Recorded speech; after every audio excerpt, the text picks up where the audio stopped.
So manufactured. Wydell, do we have any idea why the United States initially picked Wydell?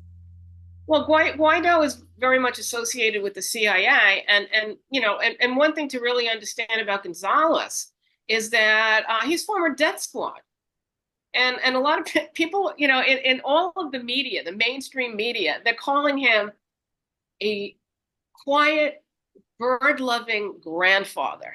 Oh, Okay, when you research him, okay, what you find out is that he was stationed in Venezuela, and I'll tell you the date if I could find it. I can usually never find anything exactly when I want it. Okay, it was between 1981 and 1983, and it resulted in the death. He was at the Venezuelan embassy in El Salvador, and he was second in command there. And that was the time where they had how many deaths we had? I think it was over 14,000 deaths. And also a big one was the murdering of priests. There was about 6 priests murdered while he was there. So, he's been CIA for quite a long time. He's been death squad for a long time, but yet that doesn't come out.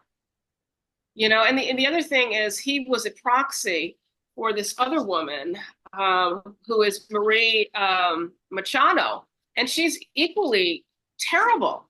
I mean, she was involved in all kinds of violent activities with the organization that she was with, and because of her violent activities and trying to overthrow the government, she was precluded from running in the election. Now, I have to say, when you compare what happened on January 6th in the United States and what's happening here, it's a very different story. And, in January 6th, we had, this thing with the Capitol building and Congress and all that, and, the people who are supporting Donald Trump. And they were unarmed, okay? And these are gun nuts, and they had no guns. Now here we have all of these protesters and all of this stuff, and they have guns, weapons, all kinds of stuff, and they're setting fire to schools, hospitals, radio stations, public buildings. They're killing police officers. I mean, these are not like friendly protesters, or I don't even know how to say it, but they're not protesters. These are thugs.